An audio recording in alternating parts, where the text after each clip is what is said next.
अस्सलामुअलैकुम friends. Lecture 2 में खुश आमदीद। हमारा टॉपिक है बेसिक सी प्लस प्लस। आज हम पढ़ेंगे डाटा टाइप्स के बारे में। वैसे तो सी प्लस प्लस लैंग्वेज में बहुत सी डाटा टाइप्स हैं, लेकिन उनमें से हम कुछ का जिक्र आज करेंगे। ये 5 data types C plus plus language की बेसिक डाटा टाइप्स हैं और सी प्लस प्लस लैंग्वेज में बहुत सी जगह यूज़ होती हैं। बहुत इंपॉर्टेंट डाटा टाइप्स हैं जिनमें नंबर 1 पे इंटीजर है, character, double, float and string.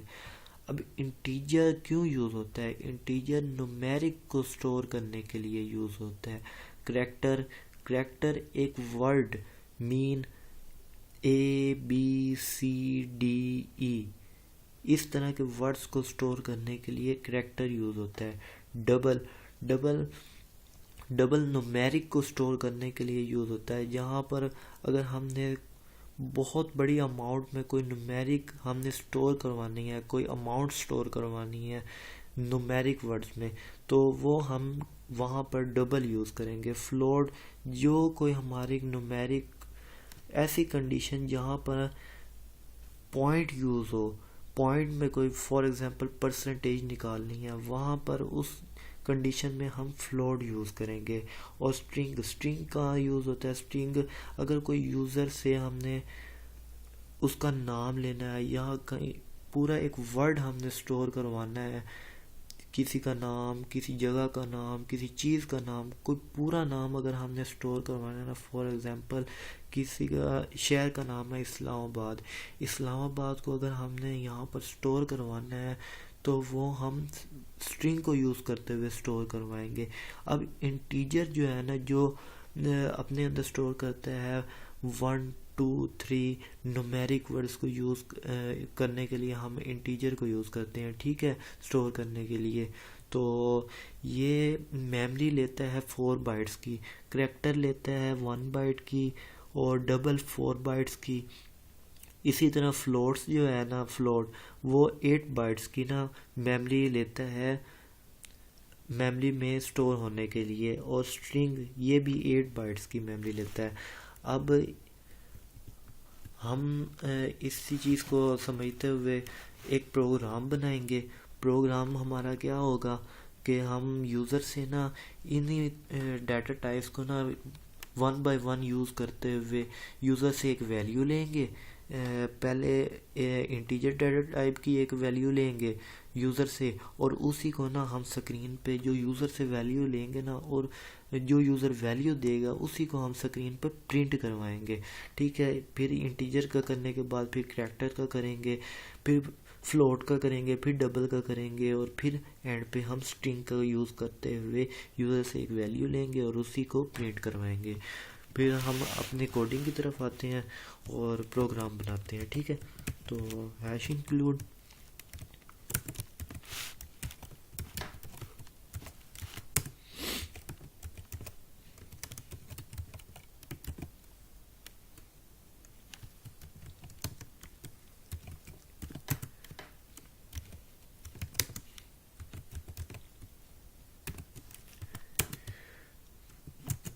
ये हमारा मेन पार्ट, और यहाँ पर हमने इंटीजर का एक डाटा टाइप लेना है। ये इंट जो है इंटीजर, हमने यहाँ पर न्यूमेरिक स्टोर करवाने हैं। फॉर एग्जांपल 1 स्टोर करवाना है, 2 स्टोर करवाना है, 3 4 5 6 and up to so on. जो भी हमने यहाँ पे स्टोर करवाना है ना, वो हम इंटीजर डाटा टाइप को यूज़ करते हुए स्टोर करवाएंगे। अब यहाँ पे इंटीजर मैंने डिक्लेयर कर दिया है। अब इंटीजर के आगे हम डाटा टाइप का जो भी हमने अगर नेम देना है ना, वो हम यहाँ पर लिखेंगे। हम कुछ भी लिख सकते हैं, ए लिख दूँ, बी ये एस लिख दूँ, डी लिख दूँ, एफ लिख दूँ, जी लिख दूँ, जो भी लिख लूँ।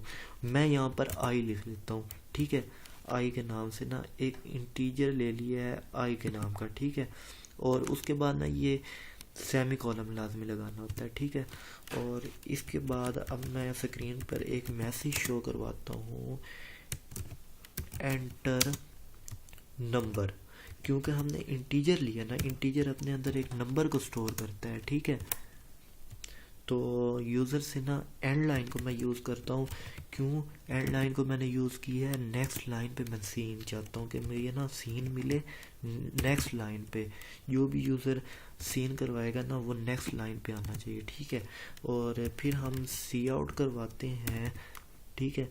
दोबारा एक और मैसेज मैं देता हूँ कि जो यूज़र ने आप वैल्यू दे दिया ना हमें, यहाँ पर क्या हुआ है कि मैंने कहा है यूज़र को कि यार कोई नंबर एंटर कर रहा है। यूज़र ने ना जो भी नंबर एंटर करना है तो वो इस आई के अंदर आके स्टोर हो जाना है, ठीक है। इस आई के अंदर यूज़र जो भी वैल्यू देगा वो स्टोर होगी इस आई के अंदर, ठीक है। अब मैं यहाँ पर एक मैसेज शो करता हूँ। वो मैसेज क्या होगा कि जो यूज़र की वैल्यू है ना वो ये थी, जो यूज़र ने हमें वैल्यू दी है वो ये है, वैल्यू इज़। अब मैंने ये मैसेज शो कर दिया। अब हमने यूज़र ने क्या चीज़ दी थी? यूज़र ने हमें जो भी चीज़ देनी है वो आई के अंदर स्टोर होनी है ना। अब हमने उसको जो यूज़र ने वैल्यू दी है उसी को प्रिंट करवाने के लिए जाहिर बात है हमें आई को ही यहाँ पर लिखना पड़ेगा, क्योंकि जो यूज़र ने वैल्यू दी थी वो आई के अंदर स्टोर हुई है। अब हम उसी को प्रिंट करवाने के लिए यहाँ पर आई ही लिखेंगे, ठीक है। यहाँ पर आई लिख दिया। अब इसके बाद आप एंडल लिखना चाहें ना लिखना चाहें वो आपकी मर्ज़ी है, ठीक है। इसको आप प्रोग्राम को सेव करूँगा, ठीक है। इसको मैं ना लेक्चर 2 के नाम से ही सेव कर देता हूँ, ठीक है। ये कंपाइल हो रहा है, रन हो गया, ठीक है। अब यहाँ पर पहले मैंने मैसेज यहाँ पर शो करवाया था एंटर नंबर, देखा एंड लाइन को यूज़ किया तब भी उसने सीन यहाँ पे लिया। अगर फॉर एग्जांपल यहाँ पे मैं एंड लाइन को ना यूज़ करता तो ये जो सीन थी ना यहाँ पे, ये जो सीन ले रहा है तो वो यहाँ पर लेता, ठीक है। ये भी मैं अभी आपको करके दिखाऊंगा, ठीक है।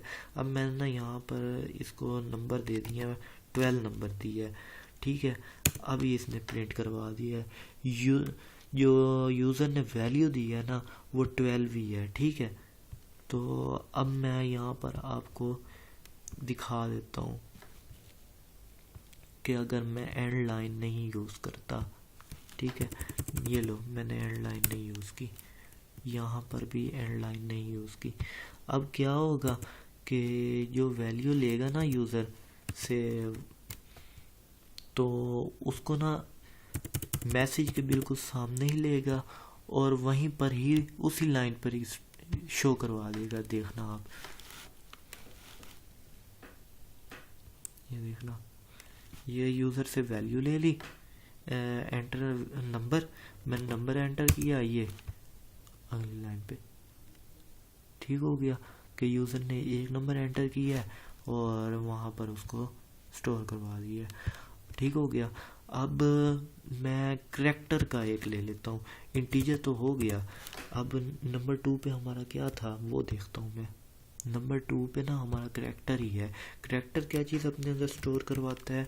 करैक्टर ना अपने अंदर स्टोर करवाता है ABCD इस तरह के वर्ड्स, एक ही करैक्टर जिसमें मौजूद है। एंटर यहाँ पर नंबर लिखा था ना, अभी यहाँ पर नंबर लिखा था, अपनी मर्जी है, लेकिन जब हम करैक्टर यूज़ कर रहे हैं तो हम करैक्टर को यहाँ पर लिखता हूँ ना कि यूज़र करैक्टर को स्टोर करवाए, ठीक है।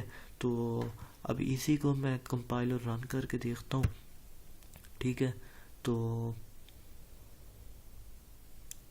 यहाँ पर यूज़र ने उसने क्या है एंटर करैक्टर, मैं यहाँ पर ए लिखूँगा तो ये ए ही उसी ने सी आउट में डाल दिया। यूज़र ने जो भी हमसे वैल्यू ली थी ना एंटर करैक्टर, मैंने ए डाला, ठीक है। तो अब उसने कहा यूज़र वैल्यू इज़ ए, क्योंकि मैंने आई लिखा है, आगे सी आउट दोबारा आई को करवा दिया, ठीक है। अब मैं यहाँ पर क्या करता हूँ कि फ्लोट की एक वैल्यू ले लेता हूँ। थर्ड नंबर पे आई थिंक डबल है तो डबल ही लिखता हूँ पहले, डबल। अब डबल में हमारा क्या है कि जब हमने एक बड़ी अमाउंट लेनी हो, ठीक है, काफ़ी बड़ी अमाउंट है, उसको अगर हमने स्टोर करवाना है तो हम वहाँ पर डबल को यूज़ करेंगे, ठीक है। डबल का क्या काम है वो भी आप अभी देखें। लेकिन ना यहाँ पर अब मैं ना अमाउंट ही लिख देता हूँ, ठीक है, अमाउंट। अब ये देखें डबल में अब उसने क्या एंटर अमाउंट, मैं यहाँ पर 1,20,000 ही एंटर कर देता हूँ, किया, और ये वही हो गई शो। अब अगर मैं यहाँ पर कोई करेक्टर का अगर वैल्यूज स्टोर करवाता हूँ तो प्रोग्राम एग्जीक्यूट हो तो गया है, लेकिन ना हमें यहाँ पर अपने अंदर स्टोर नहीं करेगा। क्यों? क्योंकि हमने ना यार यहाँ पर डबल का डाटा टाइप यूज़ किया, हम करेक्टर कैसे इसके अंदर स्टोर करवा सकते हैं, ठीक है। तो अब मैं ए यहाँ पे लिखता हूँ, ठीक है, एंटर करूँगा तो ये देखो उसने वैल्यू 0 दे दी है। क्यों वैल्यू 0 दी है यार? क्योंकि यार ये देखो ना डबल का हमने डाटा टाइप यूज़ किया है और हम यहाँ पे स्टोर करवा रहे हैं ए को, जबकि एक हमारे पास करेक्टर होता है, ठीक है। इसी वजह से हमें यहाँ पर डबल की ही वैल्यू को स्टोर करवाना पड़ेगा। तो डबल की वैल्यू को दोबारा मैं आपको स्टोर करके दिखाता हूँ, ठीक है। ये देखिए ये डबल की वैल्यू को स्टोर कर दिया और यहाँ पे उसने उसको सी आउट भी कर दिया, ठीक है। और अब 4th नंबर पे है फ्लोट। फ्लोट को हम यूज़ करते हैं अगर हमने कोई अमाउंट, कोई नंबर, कोई परसेंटेज अगर हमने पॉइंट की सूरत में लेनी हो तो वहाँ पर हम फ्लोट को यूज़ करते हैं, ठीक है। तो हम यहाँ पे फ्लोट तो हमने लिख दिया है, इसको अब रन करके देखते हैं। रन किया तो हमारे पास आया 12.12, यही लिख देता हूँ, ठीक है। ये देखो अब हमें उसने पॉइंट की सूरत में दे दी है। अगर ना यहाँ पर अब मैं इंटीजर लिखता हूँ ना, अब देखना ये पॉइंट की जो हालांकि इंटर न्यूमेरिक वैल्यू स्टोर करता है अपने अंदर, लेकिन फिर भी ये ना पॉइंट की वैल्यू को नहीं अपने अंदर स्टोर करेगा। चेक करना 12.12 ही लिख देता हूँ, ठीक है। ये 12 को स्टोर यहाँ पे शो कर रहा है, लेकिन पॉइंट के बाद जो भी वैल्यू है उसको इसने शो नहीं किया। क्यों? क्योंकि यार ये एक इंटीजर है, इंटीजर का डाटा टाइप है, तो ये अपने अंदर तो 1 वैल्यू को स्टोर करेगा ना, फ्लोट वैल्यू को क्यों स्टोर करेगा अपने अंदर। जबकि लिए ये पॉइंट वाली जो वैल्यू होती है इसके लिए हमारे पास एक और डाटा टाइप है, वो ये है कि हम फ्लोट को यूज़ करें। फ्लोट को यूज़ करेंगे किसके लिए? पॉइंट वाली वैल्यू को स्टोर करवाने के लिए, ठीक है।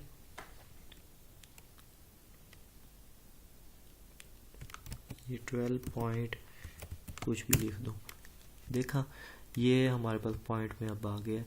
अब लास्ट में हमारे पास क्या है? लास्ट में हमारे पास है स्ट्रिंग, ठीक है। स्ट्रिंग, अब स्ट्रिंग को ना क्यों यूज़ करते हैं? स्ट्रिंग को हम यूज़ करते हैं,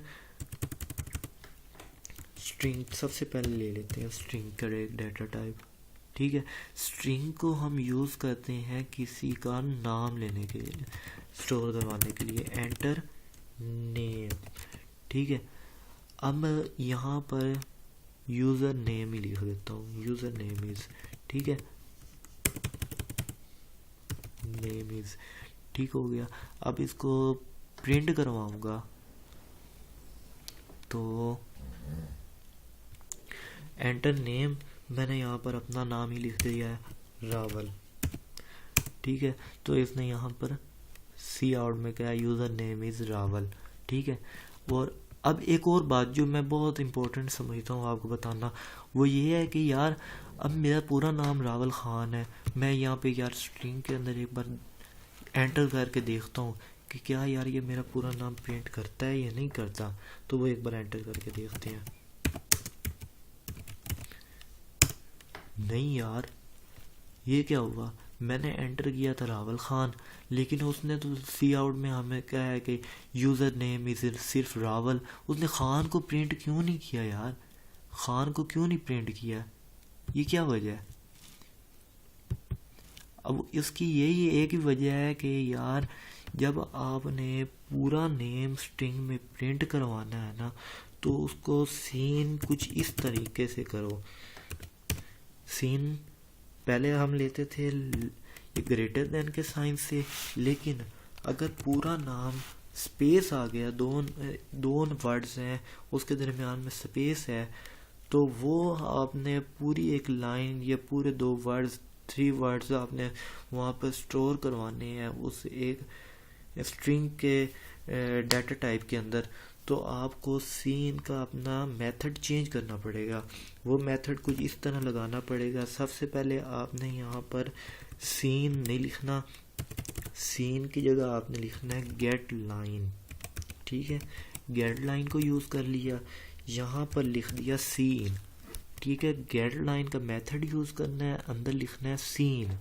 पहले सीन बाहर लिखते थे, अब लिखना है सीन अंदर। ठीक है, सीन अंदर लिख के कोमा डाल के अब यहाँ पर आपने स्ट्रिंग के साथ अपने नेम क्या दिया है, डाटा टाइप के साथ डाटा टाइप का नेम आपने दिया है यहाँ पर आई यहाँ पर लगा देंगे। अब यहाँ पर इसको कंपाइल एंड रन करके देखते हैं। अब यहाँ पर मैं अपना नाम लिखता हूँ रावल खान। ये मेरा नाम पूरा ही शो करवा देगा, user name is Rawal Khan. जबकि मैं अपना पहले सी इन का मेथड लगाए हुए ग्रेटर देन का साइन लगाए हुए रावल खान लिखता था, वो प्रिंट करवाता था सिर्फ रावल। लेकिन अब मैंने अपना गेट लाइन का मेथड यूज़ किया तो इसने पूरा नाम ही प्रिंट करवाया है। अब मैं एक और काम करता हूँ, यहाँ पर 3 वर्ड्स लिख के देखता हूँ कि यार ये प्रिंट करवाता है नहीं करवाता। तो यहाँ पर मोहम्मद रावल खान ये लिख दिया। ठीक है, अब ये देखो ये भी प्रिंट करवा दिया उसने। तो इससे यही वाज़ेह होता है कि यार गेट लाइन के फंक्शन को यूज़, गेट लाइन के मेथड को यूज़ करके आप